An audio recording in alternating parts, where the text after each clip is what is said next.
अब अपन बात करते हैं इंडिकेशंस ऑफ ईसीटी कि अपन किस किस कंडीशन में ईसीटी दे सकते हैं। तो फर्स्ट अगर मैं बात करूं तो सीवियर या मेजर डिप्रेशन में ईसीटी अपन दे सकते हैं। ECT is most effective in severe या मेजर डिप्रेशन। ईसीटी सबसे ज्यादा इफेक्टिव किस में?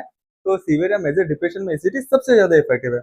उसके बाद अगर मैं सेकंड बात करूं तो सीवियर मैनिक पेशेंट, जो सीवियर मैनिक पेशेंट है ना, इसके अंदर भी अपन क्या ईसीटी दे सकते हैं। उसके बाद केटाटोनिक शिजोफ्रेनिक पेशेंट और पैरानोइड शिजोफ्रेनिक पेशेंट, इनके अंदर अपन क्या करते हैं ईसीटी देते हैं। मेनली मैंने बात करी है, फर्स्ट मैंने बताया सीवियर में डिप्रेशन, सेकंड मैंने बताया सीवियर मैनिक पेशेंट, उसके बाद थर्ड मैंने बताया केटाटोनिक शिजोफ्रेनिक पेशेंट और फोर्थ मैंने बताया पैरानोइड शिजोफ्रेनिक पेशेंट। ये चार बताए मेनली, ये चारों इन सीक्वेंस में ही है। अगर ऑप्शन जैसे कि क्वेश्चन आता है किसी को, ऑप्शंस में चार ऑप्शंस आते हैं, चार ऑप्शंस है तो इंडिकेशन ही, बट क्या अपन को प्रायोरिटी वाइज आंसर देना है। तो कैसे आंसर देना है मैं बताता हूँ। फर्स्ट अगर मैं बात करूँ इंडिकेशंस के, भाई कहाँ कहाँ ईसीटी अपन को देनी होती है। फर्स्ट है सीवियर या major depression. ECT is most effective in depression patient. Depression के पेशेंट में ईसीटी सबसे ज्यादा इफेक्टिव है। देखो, अगर साइकेट्रिक अगर डिजीज की बात करता है कि साइकेट्रिक या मेंटल डिसऑर्डर की कौन सी डिजीज में ईसीटी सबसे ज्यादा इफेक्टिव है, तो अपन को नाम लेना है डिप्रेशन। डिप्रेशन में ईसीटी सबसे ज्यादा इफेक्टिव है। अगर ओनली शिजोफ्रेनिया की बात करता है, शिजोफ्रेनिया के मैंने टाइप्स पढ़ाए थे अपने जो पास्ट वीडियोस हैं, जो पहले वाली वीडियोस है उसके शिजोफ्रेनिया की, उसमें टाइप्स पढ़ाए, उनमें देखना उनमें ईसीटी सबसे ज्यादा कब किस कौन से टाइप्स में इफेक्टिव है। तो केटाटोनिक शिजोफ्रेनिया में सबसे ज्यादा इफेक्टिव है। कहाँ इफेक्ट बिल्कुल भी नहीं कर रही है, तो हैवीफेनिक शिजोफ्रेनिया में इसीलिए अफेक्ट ही नहीं कर रही है। बात समझ में? अगर शिजोफ्रेनिया की अगर बात करता है ओनली, तो केटाटोनिक शिजोफ्रेनिया में सबसे ज्यादा इफेक्टिव है। अगर ओवरऑल अगर डिजीज की बात करता है, तो सबसे ज्यादा इफेक्टिव इसीलिए किसके अंदर है? सीवियर मेजर डिप्रेशन के अंदर है। ठीक है।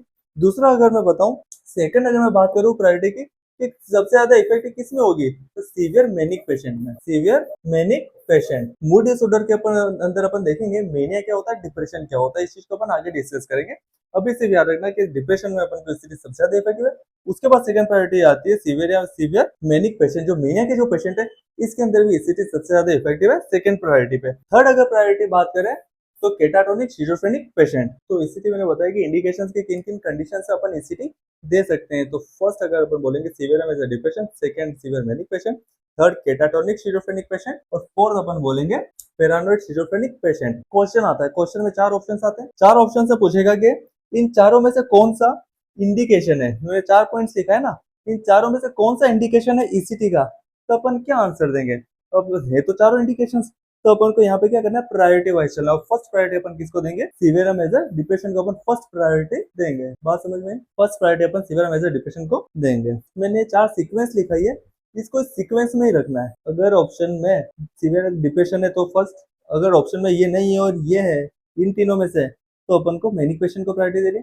इस तरीके से प्रायोरिटी वाइज चलना है। बात समझ में? तो ये फोर्थ है, फोर्थ प्रायोरिटी है। बात क्लियर? ये चीज अपन ने देखा, इंडिकेशंस की बात करी है। उसके बाद अपन बात करते हैं कॉन्ट्रा इंडिकेशंस ऑफ ईसीटी के। भाई ईसीटी के क्या क्या कॉन्ट्रा इंडिकेशंस है, मतलब कि कौन कौन सी कंडीशन में अपन को ईसीटी नहीं देनी चाहिए, इस चीज के बारे में अपन बात करते हैं।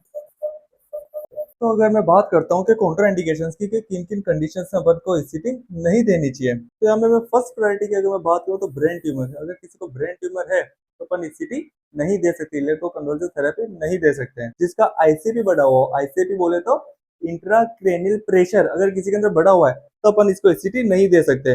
जिसको एमआई हो, मतलब कि मायोकार्डियल इंफार्क्शन हो, इस कंडीशन में विद इन, जिसको एमआई आया हो विद इन 30 डेज के अंदर, इस कंडीशन में अपन क्या करेंगे, एसीटी नहीं दे सकते हैं। ठीक है। उसके बाद अगर बात करें जिसको पेस मेकर लगा हो, जिसके अंदर पेस मेकर हो, उसको अपन एसीटी नहीं दे सकते। जिसके अंदर सीवियर पल्मोनरी डिजीज हो, मतलब कि लंग से रिलेटेड कोई डिजीज हो, इस कंडीशन में भी अपन एसीटी नहीं दे सकते हैं। रेटिना डिटेचमेंट की कंडीशन में नहीं दे सकते, फ्रैक्चर की कंडीशन में नहीं दे सकते, ओल्ड एज प्रेगनेंसी और एचटीएन मतलब कि हाइपरटेंशन की कंडीशन में भी अपन ईसीटी नहीं दे सकते हैं। क्यों नहीं दे सकते हैं, इस चीज को अपन जब अपन टेक्निक्स पढ़ेंगे तब आगे डिस्कस करेंगे कि भाई इन कंडीशंस में अपन क्यों नहीं दे सकते, ये चीज अपन आगे देखेंगे। बस अभी इतना ध्यान रखना है कि इन कंडीशन से अपन ईसीटी नहीं दे सकते हैं। यहाँ तक बात कर रही, तो अपन ने इंडिकेशंस और काउंटर इंडिकेशंस की भी अपन ने बात कर ली है। अब अपन बात करते हैं टाइप्स ऑफ ईसीटी, कितने टाइप्स की ईसीटी होती है। इसके बाद अपन बात करेंगे टेक्निक्स ऑफ ईसीटी। तो फर्स्ट अगर अपन अब देखें तो अपन टाइप्स ऑफ ईसीटी की बात करते हैं, कितने टाइप्स की ईसीटी होती है। तो अब अपन बात करते हैं दो टाइप्स की अपन ईसीटी मेनली देख रहे हैं, यूनिलेटरल ईसीटी और बाइलेटरल ईसीटी।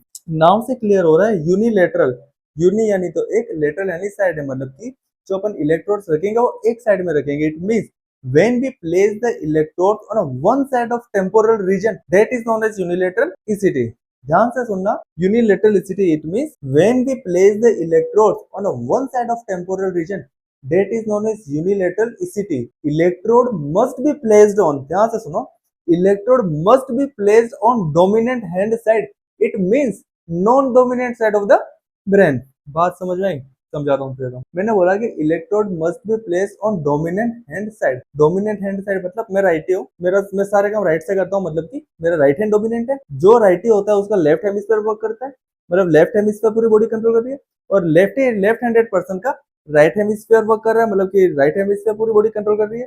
तो अगर मैं हैंड के पर्सपेक्टिव में बात करूँ तो मेरा राइट हैंड डोमिनेंट है, और अगर मैं ब्रेन के पर्सपेक्टिव में बात करूंगा तो मेरा लेफ्ट हेमिस्फीयर डोमिनेंट है, क्योंकि लेफ्ट हेमिस्फीयर ही पूरी बॉडी कंट्रोल कर रहा है। बात समझ आ रही है? तो मैंने क्या बोला, यूनिलैटरलिसिटी क्या है? यूनिलैटरल क्या है? When you place the electrode on one side of temporal region. ये दो टेम्पोरल रीजन है, इसके किसी एक साइड पे रखना है इसीलिए इलेक्ट्रोड्स को। अब कौन सी साइड पे रखेंगे? तो electrode must be placed on dominant hand side. Dominant hand side it means non dominant side of the brain, because right handed person controlled by left hemisphere and left-handed person controlled by right hemisphere। That's why we place the electrodes on a non-dominant side of the brain। बात समझ में आई? इस चीज को मैं एक बार लिख के बताता हूँ क्या चीज होती है। फर्स्ट अपन बात करते हैं यूनिलेटरलिसिटी की। देखो मैंने क्या बोला, यूनिलेटरलिसिटी क्या होता है? Unilaterality when we place the electrodes रख रहे कहाँ पे? When we place the electrodes on one side of temporal region. मैंने बताया था ना, ब्रेन के अंदर हेमिस्फीयर, इनके अंदर अलग अलग रीजन होते हैं, फ्रंटल लोब या लोब्स होते हैं, रीजन होते हैं। Frontal lobe, parietal lobe, occipital lobe और टेम्पोरल लोब, दो टेम्पोरल लोब होते हैं। बात समझ में आ रही है? तो electrode must be placed on one side of temporal region. Electrode अपन को कहाँ रखना है? ये दो टेम्पोरल रीजन है, इसमें से किसी एक साइड पे रखना है। किसी एक साइड पे अपन को क्या रखना है? टेम्पोरल रीजन पे इलेक्ट्रोड्स रखना है। इस चीज को अपन ने क्या बोला है? यूनिलेटरलिसिटी बोला है। यूनिलेटरल, एक साइड में अपन को इलेक्ट्रोड्स रखना है, दैट इज यूनिलेटरलिसिटी। अब एक साइड में तो रखना है, बट अब कौन से साइड रखेंगे अपन? ये चीज कैसे पता करेंगे कौन से साइड रखेंगे? तो मैंने क्या बोला, electrodes must be placed on dominant hand side. Dominant hand side पे रखना है, it means non dominant side of the brain. Brain की कौन सी होगी? वो नॉन डोमिनेंट साइड होगी। मतलब कि क्या होता है, जैसे कि मैं राइटी हूँ, मेरी पूरी बॉडी कंट्रोल हो रही है लेफ्ट हेमिस्फीयर से, लेफ्ट हेमिस्फीयर कंट्रोल करता है। जो लेफ्टी होता है उसकी पूरी बॉडी कंट्रोल करती है, राइट हेमिस्फीयर कंट्रोल करता है। बात समझ में आ रही है? तो इलेक्ट्रोड अपन को रखना है, कहाँ रखना है? डोमिनेंट हैंड साइड पे रखना है। डोमिनेंट हैंड साइड पे रखना है, इट मींस मेरा राइट हैंड वगैरह, मतलब मेरा राइट हैंड डोमिनेंट है, और मेरा ब्रेन के पर्सपेक्टिव से बात करूं तो मेरा लेफ्ट हेमिस्फीयर डोमिनेंट होगा। तो इलेक्ट्रोड रखना है dominant hand side, it means non dominant side of the brain. Brain की नॉन डोमिनेंट साइड होनी चाहिए। बात समझ में आ रही है? इलेक्ट्रोड्स कहाँ रखना है? ब्रेन की नॉन डोमिनेंट साइड पे। अगर कोई लेफ्ट हैंडेड पर्सन होगा तो लेफ्ट हैंडेड पर्सन के कौन सी साइड में अपन इलेक्ट्रोड्स रखेंगे? यूनिलैटरलिसिटी अगर अपन को किसी लेफ्ट हैंडेड पर्सन के रखनी है तो कौन सी साइड रखेंगे? तो डोमिनेंट हैंड साइड लेफ्टी का लेफ्ट हैंड होगा, तो डोमिनेंट यहाँ पे लेफ्ट साइड पे रखेंगे, it means non dominant side of brain रखना है। बात खबर पड़ी? ये चीज है। अपन क्यों इलेक्ट्रोड्स को डोमिनेंट साइड पे नहीं रखते हैं? ब्रेन की डोमिनेंट साइड पे क्यों नहीं रख सकते हैं? बात समझ आ रही है? जैसे कि मैं राइटी हूँ तो मेरा राइट हैंड डोमिनेंट है, और मैं ब्रेन के पर्सपेक्टिव में बात करूं तो मेरा लेफ्ट हेमिस्फीयर डोमिनेंट हुआ। तो मैं यूनिलैटरल ईसीटी में इलेक्ट्रोड्स को इस साइड, यानी मेरे डोमिनेंट ब्रेन में डोमिनेंट हैंड साइड मतलब लेफ्ट साइड क्यों नहीं रख सकता हूँ? क्यों नहीं रख सकता? अगर मैंने इलेक्ट्रोड्स मेरे ब्रेन के पर्सपेक्टिव से मैंने डोमिनेंट साइड पे रख दिया, ब्रेन के डोमिनेंट साइड पे रख दिया, तो क्या होगा? मेरी कॉग्निटिव, मेरी इमोशंस, ये सब क्या होंगे? डिस्टर्बेंस। मतलब ब्रेन क्या अपनी पूरी वो रेगुलेट कौन कर रहा है? लेफ्ट हेमिस्फीयर कर रहा है। तो जो भी चीज मेरी बॉडी की रेगुलेट हो रही है वो क्या हो जाएगी? इम्पेयर्ड हो जाएगी, वो चीज खराब हो जाएगी। मेरा कॉग्निटिव, मेरे सोचने का, मेरा विजन, हर चीज में क्या हो जाएगा? मेरी इमोशन सब में क्या हो जाएगा? डिस्टर्बेंस आ जाएगा। इसलिए अपन क्या करते हैं, डोमिनेंट ब्रेन की जो डोमिनेंट साइड पे ना रखे, ब्रेन की नॉन डोमिनेंट साइड पे अपन क्या करते हैं? इलेक्ट्रोड्स को रखते हैं। बात क्लियर हुई? That is known as unilateral ECT. और ये चीज अपन ने लिखी है कि भाई right handed person controlled by left hemisphere, brain का लेफ्ट हेमिस्फीयर कंट्रोल करता है, और जो लेफ्ट हैंडेड पर्सन होता है उसका control by right hemisphere of brain. Brain का राइट हेमिस्फीयर से उसकी बॉडी या जो भी है चीज कंट्रोल करता है। यहाँ तक बात क्लियर है? That is known as unilateral ECT हुआ। अगर अब मैं पोजीशन की बात करूं, अब मैंने बोला भाई यूनिलैटरल ईसीटी है, अब अपन यूनिलैटरल एक साइड ईसीटी रख रहे हैं, तो क्या पोजीशन क्या होगी इस चीज की? तो मैं पोजीशन की अगर मैं बात करूं तो D'Elia's position in supra orbital region. D'Elia's position in supra orbital, supra यानी ऊपर, ऑर्बिटल ये आता है ऑर्बिट, और इसके ऊपर यानी सुप्रा ऑर्बिटल रीजन में अपन क्या करेंगे? ईसीटी को रखेंगे। ठीक है, कैसे रखते हैं मैं इस चीजों को बताता हूँ। पहले क्या था, ध्यान से सुनना, एक तितली थी। ये इस तितली का ये शेप था और इस तितली का नाम था डेलियाज, इसका डेलियाज नाम था। तो जब अपन यूनिलेटरल स्थिति प्लेस करते हैं तो सेम इस तितली जैसा शेप बनता है। सेम क्या होता है, इस तितली जैसा शेप बनता है। इसलिए अपन ने यूनिलेटरल स्थिति के पोजीशन का नाम D'Elia's position in super orbital region रखा है, क्योंकि इस तितली का नाम भी क्या था, डेलिया था। तो सेम डेलिया की तरह शेप बन रही है यूनिलेटरल स्थिति को रखते वक्त, इसलिए अपन ने यूनिलेटरल स्थिति के पोजीशन बोले।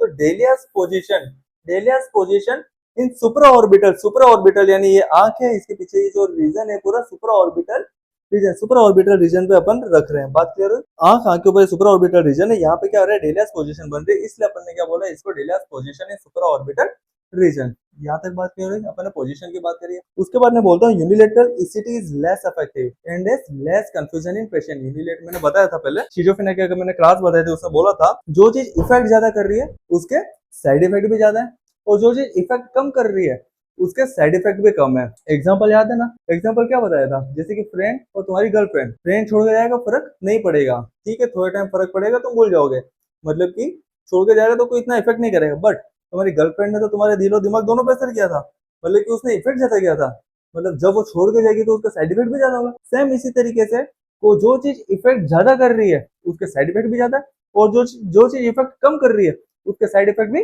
कम है। तो मैंने बोला unilateral ECT is less effective, unilateral ECT less effective है and has less confusion in patient, मतलब कि यूनिलेटरल ईसीटी ज्यादा इफेक्ट नहीं कर रही है, तो ईसीटी देने के बाद पेशेंट के अंदर जो कंफ्यूजन क्रिएट होता है वो कम क्रिएट होगा, ज्यादा क्रिएट नहीं होगा। बट बाइलेटरल ईसीटी, मैंने दो टाइप पढ़ा है ना, यूनिलेटरल एक बाइलेटरल है, बाइलेटरल को पढ़ेंगे, बट बाइलेटरल में क्या है, bilateral ECT is more effective but is more confusion in patient. Bilateral ECT ज्यादा इफेक्टिव है बट एक कंफ्यूजन भी ज्यादा क्रिएट करती है पेशेंट के अंदर। यहाँ तक बात क्लियर हुई। तो यूनिलेटरल ईसीटी में क्या है, नेक्स्ट पॉइंट अपन क्या लिखेंगे, unilateral ECT is less effective and is less confusion in patient. यहाँ तक बात क्लियर हुई। तो अपन ने क्या देखा, ईसीटी के दो टाइप्स हैं, एक यूनिलेटरल और बाइलेटरल। यूनिलेटरल क्या होता है, when we place the electrodes on a one side of temporal region, किसी भी एक साइड रखेंगे, किस साइड रखेंगे, electrode must be placed on dominant hand side, it means non dominant side of the brain. बात क्लियर हुई, क्यों, because right handed person control by left hemisphere and left handed person control by right hemisphere. तो अपन को brain की non dominant side पे electrodes को रखना होता है। अगर मैं डोमिनेंट साइड पे रख दिया, ब्रेन की मैंने डोमिनेंट साइड पे इलेक्ट्रोड्स को रख दिया, तो क्या करेगा, इंपेयरमेंट कॉज करेगा, यानी इलनेस करेगा, कि भाई कॉग्निटिव एबिलिटी, उसके सोचने से उसके इमोशंस, ये सब क्या हो जाएंगे, इंपेयर्ड हो जाएंगे, समझे। इसलिए अपन इलेक्ट्रोड्स को डोमिनेंट, ब्रेन की डोमिनेंट साइड पे नहीं रखते, ब्रेन की नॉन डोमिनेंट साइड पे अपन को रखना होता है, ये चीज देखा। उसके बाद अगर मैं पोजीशन की बात करूं तो भाई यूनिलेटरल ईसीटी की क्या पोजीशन होती है, तो ये होती है डेलियास पोजीशन। ये जो तितली, इस तितली का नाम डेलियास था, सेम इस तरीके से पोजीशन बनती है जब अपन यूनिलेटरल ईसीटी को रखते हैं, एक यहाँ रखते हैं एक इधर रखते हैं, तो इस तरीके से बनती है। तो इसलिए अपन ने इसको बोला है कि डेलियास पोजीशन इन सुपरा ऑर्बिटल रीजन। यह बात क्लियर होगी। उसके बाद unilateral ECT is less effective and is less confusion in patient. Unilateral ECT come effective है एज कम्पेयर टू बाइलेटरल से, तो इसके कंफ्यूजन भी क्रिएट करेगा, तो पेशेंट के अंदर कम कंफ्यूजन क्रिएट करेगा। ये चीज क्लियर होगी। तो अपन ने यूनिलेटरल ईसीटी देख लिया, अब अपन देखते हैं बाइलेटरल ईसीटी क्या होता है। अब अपन देखते हैं बाइलेटरल ईसीटी। बाइलेटरल ईसीटी क्या होता है, नाम से क्या है, बाइलेटरल, बाई यानी दोनों साइड में, अपन को लेटरल यानी साइड में, दोनों साइड में अपन को क्या होना है, इलेक्ट्रोड्स रखने होते हैं। It means when we place the electrodes on both side of temporal region, temporal region की दोनों साइड पे रखना है, that is known as bilateral ECT. बात क्लियर हुई। तो बाइलेटरल ईसीटी क्या है, when we place the electrodes on both side of temporal region, that is known as bilateral ECT. अगर मैं इसके पोजीशन की मैं बात करूं, पोजीशन क्या होगी, ध्यान से सुनना, 1 to 1.5 इंच अबव, मतलब कि 1 से 1.5 inch above from the mid point of imaginary line from lateral canthus to tragus of ear. मतलब कि मैं लेटरल कैंथस, ये होता है लेटरल कैंथस, ये होता है इनर, लेटरल या फिर आउटर कैंथस से बोल सकते हैं, और ये होता है इनर कैंथस। ये लेटरल या फिर आउटर कैंथस से लेके ये होता है ट्रेगस। इस ट्रेगस से मैं एक इमेजिनरी लाइन बना दूं, मैं एक इमेजिनरी लाइन ड्रॉ करके इस इमेजिनरी लाइन के बीच पॉइंट से, इस इमेजिनरी लाइन के बीच पॉइंट से 1 से 1.5 इंच अबव ऊपर लूं, यहाँ पे मैं क्या रखूंगा, ईसीटी इलेक्ट्रोड्स को रखूंगा। तो पोजीशन क्या है, 1 से 1.5 inch above from the mid point of imaginary line from lateral canthus to tragus of ear, that is known as, that is position of ECT. कौन सी, बायलेटरल ईसीटी की पोजीशन की मैंने बात करी। तीसरी बात, bilateral ECT is more effective. Bilateral ECT बहुत ज्यादा इफेक्टिव है but it has more confusion in patient, patient के अंदर ज्यादा कंफ्यूजन क्रिएट करेगा। ये बात क्लियर हुई। एक और बात ध्यान से सुनना, bilateral ECT is most commonly used in clinical settings, मतलब कि क्लिनिकल प्रैक्टिस या क्लिनिकल सेटिंग में सबसे ज्यादा कौन सी ईसीटी यूज होती है, तो यूनिलेटरल या बायलेटरल, तो बायलेटरल ईसीटी सबसे ज्यादा यूज होती है क्लिनिकल सेटिंग्स में। ये चीज देख लिया अपन ने, ठीक है। तो अब अपन बायलेटरल ईसीटी को देख लेते हैं। तो अपन अब बात करते हैं कि बायलेटरल ईसीटी, तो बायलेटरल ईसीटी क्या हो रहा था, when we place the electrodes on a both side of temporal region, temporal region के दोनों साइड में, टेम्पोरल रीजन के दोनों साइड में अपन अगर इलेक्ट्रोड्स को रख रहे हैं, इस चीज को अपन क्या बोल रहे हैं, बायलेटरल ईसीटी बोल रहे हैं। इसके अंदर अगर पोजीशन की बात करें तो क्या पोजीशन है, 1 से 1.5 inch above from the mid point of imaginary line, mid point of imaginary line from lateral या फिर आउटर कैंथस, इसको लेटरल बोल सकते हैं, आउटर कैंथस से बोल सकते हैं। Lateral canthus to tragus of ear, यहाँ से इमेजिनरी लाइन, ठीक है, lateral canthus to tragus of ear, यहाँ से एक इमेजिनरी लाइन बनानी, इससे 1 से 1.5 इंच अबव ट्रेगस, और ये लेटरल कैंथस, इससे 1 से 1.5 इंच अबव अपन को ऊपर लेना है, और यहाँ पे अपन को क्या करना है, इलेक्ट्रोड्स को रखना है। ये इसकी क्या पोजीशन है बायलेटरल ईसीटी की। इसके बाद अगर bilateral ECT is more effective, ज्यादा बायलेटरल ईसीटी यूनिलेटरल ईसीटी से ज्यादा इफेक्टिव है, but it create more confusion in patient. ये ज्यादा, जो चीज ज्यादा इफेक्टिव है, इसके साइड इफेक्ट भी ज्यादा होंगे, ज्यादा कंफ्यूजन क्रिएट कर रही है। इसका मैं एक और एग्जांपल में बात करूं, जैसे कि अपन हॉस्पिटल में बोलते हैं ना, बहुत लोग बोलते हैं कि हॉस्पिटल की दवाएं अच्छी नहीं आती, असर ही नहीं करती है, तो लोग क्या करते हैं, बाहर प्राइवेट मतलब जाते हैं, फार्मेसी में जाते हैं और बड़ी बड़ी अच्छी अच्छी कंपनीज की दवाई लेते हैं। वो चीज मानने ही से बात है, वो अच्छी कंपनी दवाई तो इफेक्ट भी ज्यादा करेगी। हो सकता है कि भाई गवर्नमेंट की दवाइयां कम इफेक्ट कर रही है, बट भाई उसके साइड इफेक्ट भी तो कम है। क्यों भाई, जो गरीब लोग है वो क्या गवर्नमेंट की दवाई से सही नहीं होते क्या, भाई उन पे भी तो इफेक्ट कर रही है और सही भी होते हैं, तो भाई अपन क्यों नहीं हो सकते। तो वो चीज क्या है, अपन का अगर गवर्नमेंट की, अपन ना ऐसा मानना है, ये मीथ है कि भाई गवर्नमेंट की दवाइयां असर नहीं कर रही, नहीं भाई वो असर भी करती है, उसके साइड इफेक्ट भी कम है, वो ज्यादा बेनिफिशियल है एज कम्पेयर टू कि जब अपन बड़ी बड़ी ब्रांड की, बड़ी बड़ी कंपनीज की दवाइयां यूज करते हैं, तो उसके साइड इफेक्ट भी अपन को ज्यादा होते हैं। इफेक्ट तो करती हो वो दवाइयां डेफिनेटली बहुत अच्छा इफेक्ट कर देगी, बट उसके साइड इफेक्ट भी होने के चांसेस ज्यादा होते हैं। ऐसा है, बात समझ में आ रही है। तो वही चीज है कि जो चीज इफेक्ट ज्यादा करेगी उसके साइड इफेक्ट भी ज्यादा है, और जो चीज इफेक्ट कम कर रही है उसके साइड इफेक्ट भी कम है। तो ये चीज बायलेटरल ईसीटी ज्यादा इफेक्टिव है, तो इसके साइड इफेक्ट क्या है, ये ज्यादा कंफ्यूजन क्रिएट कर देगी ये चीज। और bilateral most commonly clinical practice में कौन सी ईसीटी यूज करते हैं, यूनिलेटरल या बायलेटरल, तो बायलेटरल ईसीटी सबसे ज्यादा यूज करते हैं। Bilateral ECT is most commonly use, यानी clinical practice bilateral ECT most commonly अपन यूज करते हैं। ये बात क्लियर होगी। तो ये चीज अपन ने देखा है टाइप्स ऑफ ईसीटी, एक यूनिलेटरल ईसीटी देखा और दूसरा बायलेटरल ईसीटी देखा है, ये चीज देखा अपन ने। अब अपन बात कर रहे हैं टेक्निक्स ऑफ ईसीटी, ईसीटी की टेक्निक्स है कि भाई किस क्या क्या टेक्निक्स होती है ईसीटी देने की। उसमें दो चीज अपन देखते हैं, एक डायरेक्ट ईसीटी और एक इनडायरेक्ट ईसीटी देते हैं, ठीक है। इस चीज को अपन देखते हैं भाई क्या होता है, टेक्निक्स ऑफ ईसीटी या फिर मेथड्स ऑफ ईसीटी की बात करते हैं।